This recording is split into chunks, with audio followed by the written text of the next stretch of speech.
Hello, my name is Ben Friedman. Welcome to the Beniverse. Today I am talking my first wide release of 2022, and this one is a Woody Allen film called Rifkin's Festival, and it stars Wallace Shawn as Mort Rifkin, a retired film studies professor who accompanies his publicist wife, Sue, played by Gina Gershon, to the San Sebastian Film Festival in Spain.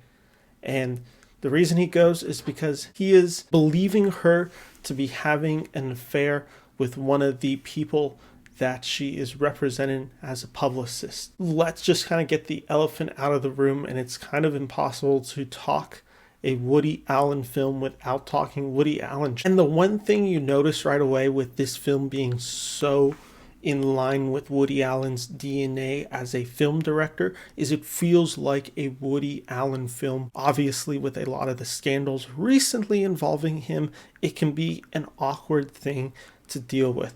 Now, it's impossible to fully remove that while watching the film, and I'll be honest, even if I tried, I couldn't. The issue also with that is there's plot points that maybe even feel a little icky because you know Woody Allen is behind it. Taking all of that out, which again is kind of an impossible task, and reviewing the movie as it is, this movie has a lot of charm.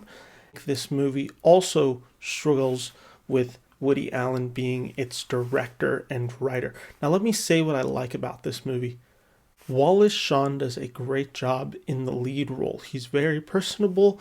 He's Wallace Shawn. He's a very comedic, talented actor who's able to just bring the eccentricities to a Woody Allen character.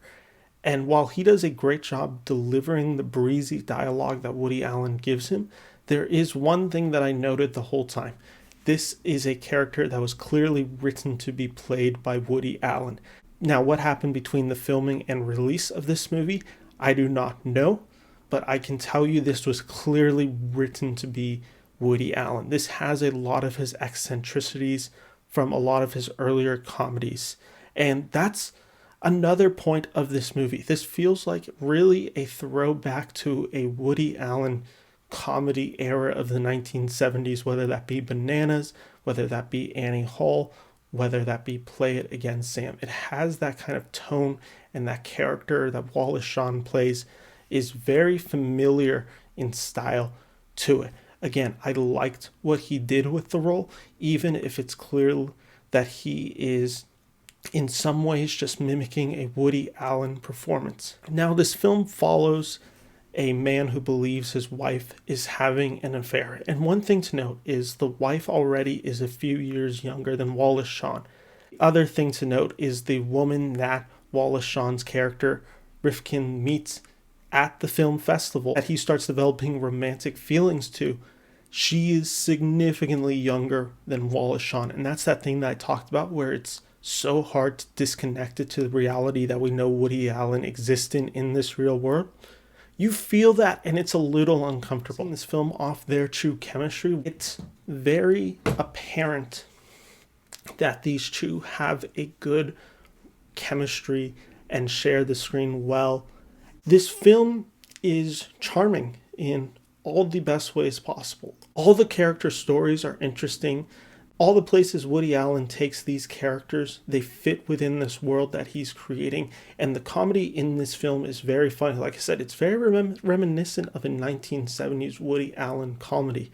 It's not as, I feel like, highbrow as some of his stuff kind of becomes later in. This is a very accessible film, very simple, charming story with very charismatic performers taking the wheel of this. This film plays off of clearly what Woody Allen likes to do as a director, and he pays homage to the type of films that he grew up liking and being influenced by. This is kind of a love letter to that type of cinema that he grew up with, that European cinema that he holds so dear, as this character of Rifkin says throughout the film. I found it accessible despite not watching a lot of these movies or not knowing much of the directors that Rifkin always references. They do a great job of rewarding people who know that type of filmography, and they'll get more out of this. it doesn't take away from somebody who didn't know as much about it. This film's not without its flaws. Its story is very predictable. You know where the beats are going to go. I wanted a little bit more, especially from the women in this movie. I thought that some of their characters were a little lackluster. You know where this film's going, and you know the story beats that are about to happen.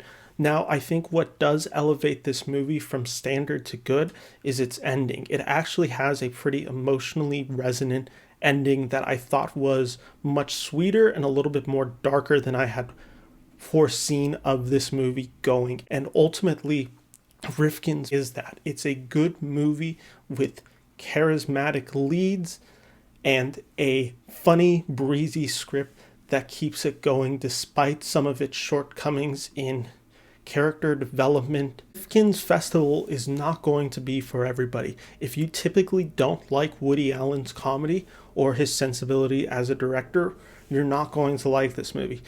This film's not going to turn you into a Woody Allen fan. As someone who appreciates a handful of Woody Allen's work and especially likes his comedy, this film had enough laugh and charm for me to go through it, despite the awkwardness of knowing who its creator is. That is something that I had to wrestle with in watching this movie and even reviewing it. How much I let Woody Allen's life dictate how I review this film. And ultimately, that is going to be different for everyone based on their life challenges and where they stand. And that's Rifkin's Festival. So let me know, are you planning on checking it out? What's your favorite Woody Allen movie? Is this just too much to handle? I know this is a loaded discussion, so please sound off in the comments. Thank you guys for listening. I'm the Beniverse on Instagram and at Twitter. Check me out at bentothemovies.com and check out my podcast with Branson that drops every Friday at 9 a.m. This week, we are covering the film Blazing Saddles. So stay tuned for that. Thank you guys for listening. Take care. Bye-bye.